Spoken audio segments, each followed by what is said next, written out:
Hello Ram garu. Hi Naraju. Happy money visualisation 2.4.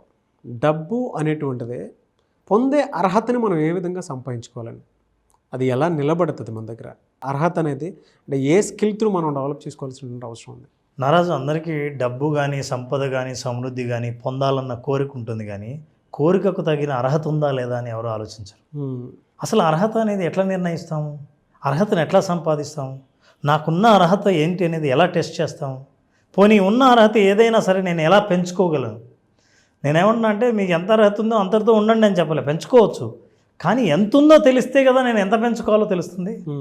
అలా చిన్న example, ఎవరైనా సరే ఎక్స్పెరిమెంట్ చేయొచ్చు.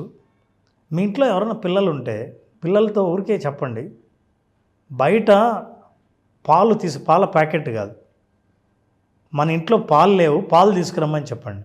చెప్తూనే వాళ్ళు ఏ సైజు గిన్నె తీసుకుంటారో చూడండి. మీరేం చెప్పకుండా పాలు తీసుకురావడానికి వాళ్ళు ఏ సైజు గిన్నె తీసుకుంటారో దాని అర్థం ఏంటంటే, మన పాలు ఎంత అవసరమో, మనం జనరల్గా ఎంత కొంటామో, మనకు ఎన్ని అవసరం అవుతాయో దానికి సంబంధించిన గిన్నె తీసుకుంటారు. యాక్చువల్లీ దాన్ని కంటైనర్ అంటాం. మనకు తెలియకుండా మన మనసులో ఆ కంటైనర్ ఉంటుంది. సమృద్ధికి లేదా సంపదకు మీరు ఏది సాధించాలనుకున్నా, సంపాదించాలనుకున్నా మనసులో ఒక కంటైనర్ ఉంటుంది. ఆ కంటైనర్కి ఒక సైజు ఉంటుంది. అదే మీ అర్హత. ఫర్ ఎగ్జాంపుల్, గంగా నదిలోకి వెళ్ళి గంగా నీళ్లు తీసుకురావాలని అనుకున్న వాళ్ళు ఒక్కొక్కది ఒక్కో ఆలోచన ఉంటుంది. అంటే తన కెపాసిటీ నేను ఎన్ని తీసుకురాగలను. ఒక వ్యక్తి ఏమో 1 లీటర్ తీసుకెళ్తాడు, ఓ వ్యక్తికి దగ్గర ఉన్నది 2 లీటర్స్ని చూస్తాడు, 5 లీటర్స్ తెచ్చుకుంటే బాగుంటుంది అనుకుంటాడు. కాదు, నేను ఎట్లాగైనా తీసుకెళ్ళగలను అని నమ్ముకున్న వ్యక్తి 7.5 లీటర్స్. నేను ఎందుకు చూపిస్తున్నానంటే ఇవన్నీ కంటైనర్స్. ఈ కంటైనర్స్ మన మనసులో ఉంటాయి. ఇది మన స్థాయి, ఇది మన అర్హత, మనం అనుకున్నవి ఇవి. ఈ కంటైనర్స్ని మనం ఒకసారి ఆలోచించాలి. ఇది ఎవరు? ఇది పాత్ర అంటారు. మనకు మనసులో ఉన్న నీ పాత్ర ఎంతది, ఎంత ఉంది? ఈ పాత్ర అదరగొట్టి sir Ram sir, very sensible lesson. నేను ఇందాక పాలది చెప్పినప్పుడు, మీరు పిల్లల్ని పాలు తీసుకురాపు అని అన్నప్పుడు మీరు ఇంట్లో 2 లీటర్ల పాలు అవసరం. ఆ పిల్లడు చిన్న గ్లాస్ తీసుకెళ్ళాడు అనుకుందాం. మీ కోరిక ఏమో 2 లీటర్లు, మీ అర్హత ఏముంది? మీరు తీసుకెళ్ళిన గ్లాసే. నీ కోరిక ఎంత సంపాదించాలని అనుకుంటున్నావో కోరిక ఎంతదైనా ఉండొచ్చు, కానీ నీ పాత్ర లోపల ఎంతది, అది మనం అర్థం చేసుకోవాలి. అర్థం చేసుకోవాలంటే యూ నీడ్ టు అండర్స్టాండ్, ప్రతి ఒక్కరికి వాళ్ళ లోపల ఉన్న సంపద పాత్ర. కొంతమందికి ఈ సైజు ఉండొచ్చు, కొంతమందికి ఈ సైజు ఉండొచ్చు, కొంతమందికి ఈ సైజు ఉండొచ్చు. ఇంకా కొంతమందికి సంపదను అద్భుతంగా సాధించాలనుకునే వాళ్ళు మనస్సులో మీకు ఇంత మొయ్యగలననే పాత్ర ఇంత ఉందా, ఇంత పాత్ర కూడా ఉండొచ్చు. లాకర్. ఇది కంటైనర్. అంటే సంపదను మోసే కంటైనర్ మీకు ఎంతవరకు ఉంది అని. So look at this Naraju, this is most important. We need to understand, are you comfortable with the container that you have?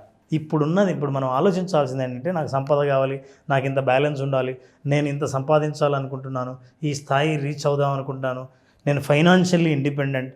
వీటి అర్థం తెలియకుండా మీరు మాటల ద్వారా చెప్తారు, కానీ మీకు ఎంత అర్హత ఉందో తెలియకుండా అనుకోవడం వల్ల ఏ ప్రయోజనం లేదు.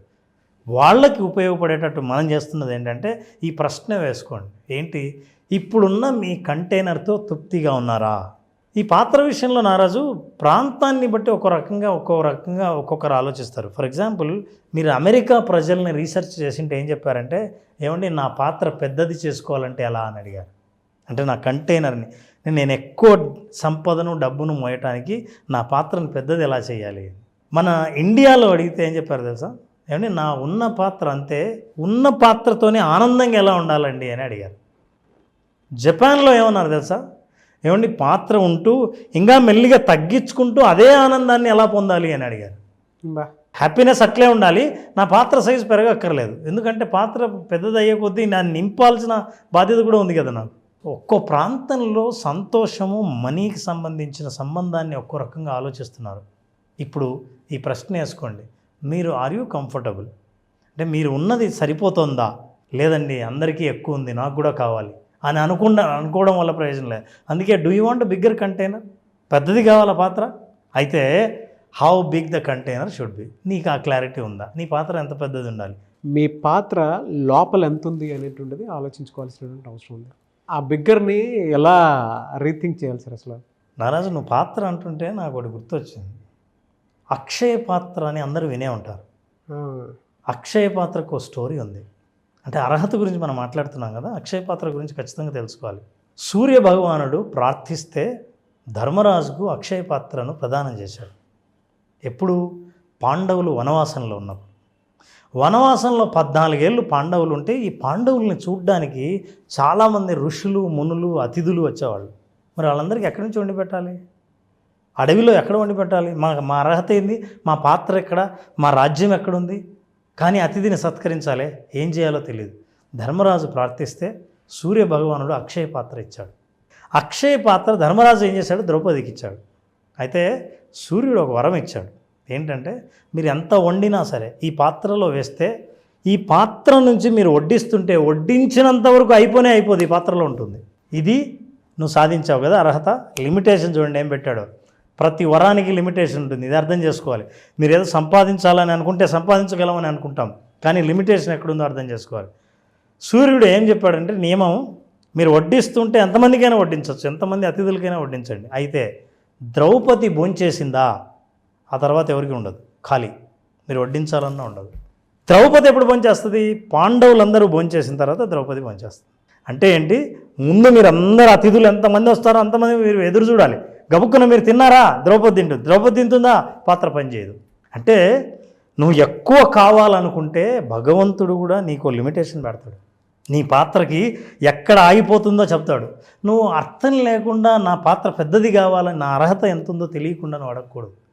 వాళ్ళ అర్హతకి వరం వచ్చింది, ఈ వరానికి లిమిటేషన్ ఉంది. ఆ పరిధిని అర్థం చేసుకోవాలి. ఆ పరిధిని అర్థం చేసుకుంటే నా ఆనందానికి తగిన పాత్ర ఎంత ఉండాలి అని అర్థం చేసుకుంటే అప్పుడు మీ పాత్ర సైజు మీద మీకు క్లారిటీ వస్తుంది. లేకపోతే మీరు ఏమనుంటారో తెలుసా? అర్రే పాలకు నువ్వు చిన్న గ్లాస్ తీసుకొచ్చావు, 2 లీటర్లు అందాం అనుకున్నా, వీళ్ళందరూ 5 లీటర్లు తెచ్చుకున్నారు అంటే అరే మనం 10 లీటర్లు తెచ్చుకుందాం అని అనుకుంటావు. కానీ నీ అర్హత, నీ అవసరం, నీకు సంబంధించిందేనా ఈ 10 లీటర్లది అని నువ్వు ఆలోచించకపోతే ఆనందం దొరక్కపోగా నీ పాత్ర ఎప్పుడు నిండదు. సో సూర్య భగవానుడు దానికి ఒక పరిధి పెట్టాడు. అట్లాగే అంటే నీ పాత్ర నేను ఇస్తున్నాను, కానీ దీనికి కూడా లిమిటేషన్ ఉంది. నీ కెపాసిటీ ఏంటో తెలుసుకోండి. ఒకవేళ తెలుసుకోలేదనుకోండి, అది పనిచేయడం మానేస్తుంది. తెలుసుకునేటట్టు ఏం చేశాడంటే సాయంత్రం ఆవిడ భోంచేస్తే ఇంక ఇది పనిచేయదు. అక్షయ పాత్ర అని ఇంత గొప్పగా ఉన్న అక్షయ పాత్రకు కూడా పరిధి ఉందన్న విషయం చాలామందికి తెలియదు. ఆశ ఉన్నవాళ్ళు నాకు పెద్ద సంపద కావాలి, ఎంతో సంపాదించాలి, ఇన్ని 100 కోట్లు కావాలని అనుకుంటారు కదా. దేవతలకే పరిమితులు ఉన్నాయి, నీకు పరిమితి లేకుంటే ఎట్లా బా. సో ఈ అక్షయ పాత్ర ఎంత ప్రధానమైందో ఎన్నిసార్లు మనం విని ఉంటాం. ఈ అక్షయ పాత్రను అర్థం చేసుకుంటే నీ అక్షయ పాత్రను చూస్తావు. బా చాలామందికి నిజమే పాత్ర ఇలా ఉండకపోవచ్చు. ఇప్పుడు గురించి ఆలోచించండి, మీ మనస్సులో మీ సంపదకు ఉన్న పాత్ర సైజ్ ఏంటి? కొన్ని పాత్రలు క్రాక్డ్ పాత్రలు ఉంటాయి, అంటే సంపద వస్తుంటుంది కానీ పోతూ ఉంటుంది. తీసేయండి సార్, చూడలేనిది. నిజమే, వాస్తవం. ఎందుకంటే మన అర్హత ఎంత ఉంది అనుకున్నామో ఎవరికి ఈ క్రాక్డ్ పాత్ర ఉండేది ఎట్లా తెలుస్తుందో తెలుసా? నా ఆదాయం ఎక్కడి నుంచి వస్తుందో స్పష్టంగా ఉంది, కానీ నా ఖర్చు ఎలా అయిపోతుందో తెలియదు అనుకున్న వాళ్ళందరి పాత్ర క్రాక్ అయినట్లు, లీక్ అవుతున్నట్లు. అని యావరేజ్ చూసుకుంటే 100లో 90% పర్సన్స్ది ఉండే కామన్ ఎమోషన్ ఇది. నాకు ఎక్కడి నుంచి వస్తుందో తెలుసు, ఎంత వస్తుందో తెలుసు, కానీ ఎలా వెళ్ళిపోతుందో. కానీ ఎట్లా అయిపోతుంది అసలు? ఏంది సార్, నెల జీతం వస్తుంది, ఎప్పుడైపోతుందో తెలియదు అన్న వాళ్ళు ఎంతమంది ఉన్నారు? అవన్నీ క్రాక్ అయిన పాత్రలు. సో లీక్ అవుతుంది. దాని నుంచి క్లారిటీ రావాలంటే హ్యాపీ మనీ అద్భుతమైన క్లారిటీ ఇస్తుంది. ఎలా ఇస్తుంది? First your container represents your capacity to receive abundance. నీకు ఆ కెపాసిటీ లేకుండా నింపు నింపు అని ఎప్పుడు మీకు ఈ నేచర్ మీకు కావాల్సిన దానికంటే ఎక్కువ ఇవ్వదు. నీకు అర్హత ఉంది, నీ పాత్ర చాలా పెద్దదంటే ఆ పాత్ర నింపడానికి వస్తుంది. So first you need to understand what is your capacity. మీ పాత్ర యొక్క కెపాసిటీ ఎంత ఉంది, మీరు మోసే కంటైనర్ ఎంత మోయగలదు, ఈ విషయం తెలుసుకోవాలి. తెలుసుకున్న తర్వాత యూ హ్యావ్ టు నో. పెద్దది చేయాలనుకుంటే సార్ దాని అర్థం నా కంటైనర్ ఎంత ఉంటే అంతేనా? మీ కంటైనర్ పెద్దది చేయాలనుకుంటే ఎందుకు పెద్దది చేయాలి? ఈ రీజన్ కనుక ఇంటెన్షన్గా మీరు డెవలప్ చేయకపోతే, ఒక బలమైన ఉద్దేశంగా కనుక మీరు డెవలప్ చేయకపోతే, నాకు ఒక కారణం ఉంది. ఎంత బలమైన కారణం ఉందంటే ఇప్పుడు నేను చేస్తున్న సేవ సరిపోదు, కొన్ని 100 మందికి సేవ చేయాలి. చాలామంది పిల్లలు లాభపడాలి అనే అట్లాంటి గొప్ప ఉద్దేశం ఉన్నట్టుంటే మీ పాత్ర పెరగడం మొదలు పెడతారు. రీజన్ లేకుండా నాది పెరిగితే బాగుంటుంది, నాకు ఎక్కువ సంపాదిస్తే సంపద వస్తే చాలా బాగుంటుంది అని అనుకుంటే ఆ పాత్ర పెరగదు. సో ఇప్పుడు అందరూ ఆలోచించాల్సింది, నేను చెప్పాలనుకుంది ఏంటంటే హ్యాపీ మనీ ద్వారా అర్హత, పాత్ర సైజు పెంచాలనుకుంటే మనకు కావాల్సిన అర్హత ఏంటి? ఈ అర్హత ఏంటంటే మీకు ఏమైనా ఉద్దేశం ఉందా మీ పాత్రను పెంచడానికి? ఆ అవసరము, ఉద్దేశాన్ని, ఇంటెన్షన్ని మీరు సెట్ చేశారా? అలా ఉంటే now let us practice gratitude and visualisation to increase your container size. మీ కంటైనర్ సైజ్ పెంచాలంటే గ్రాటిట్యూడ్ ద్వారా, మనం చెప్పే విజువలైజేషన్ టెక్నిక్ ద్వారా మన కంటైనర్ను పెంచవచ్చు.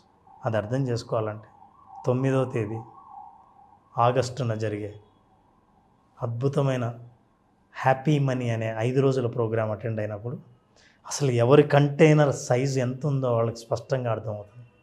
ఆ కంటైనర్ పెరుగుతున్న ఫీలింగు, ఆ ఎమోషన్ను అనుభవంలోకి తీసుకొస్తారు. అది అర్థం చేసుకోవాలంటే హ్యాపీ మనీ ఒకటే మార్గం. వెరీ నెక్స్ట్ డే నా బర్త్డే ఉంది sir, 10th August 10th. 9th 10th session నుంచి, అంటే 9th నుంచి నేను కూడా ఈ క్లాస్లో జాయిన్ అవుతాను. ఎందుకంటే నా పాత్ర కూడా పెంచుకోవాల్సినటువంటి అవసరం, బాధ్యత నాకుంది. వండర్ఫుల్. ఇందులో లైఫ్ స్కిల్స్ చాలా ఉన్నాయండి. అంటే నిజంగా మా అబ్బాయికి కూడా నేర్పించుకోవాల్సినటువంటి పెద్ద పాఠం ఒకటి నాకు, నేను ఇంటికి వెళ్ళినప్పుడు అది ప్రాక్టీస్ చేశాను. అసలు మా అబ్బాయిని కూడా ఒకసారి టెస్ట్ చేద్దాం అనిపించింది నాకు. మీరు ఇందాక అన్నారు కదా పాలు తీసుకొని రా అని చెప్పేసి ఒక అబ్బాయికి చెప్తే, మా మీద అతని పాత్ర ఎంతవరకు లోపల ఇమాజిన్ చేసుకుని ఉన్నారో అదొకటి తెలుసుకోవడానికి నాకు అవకాశం ఉంది.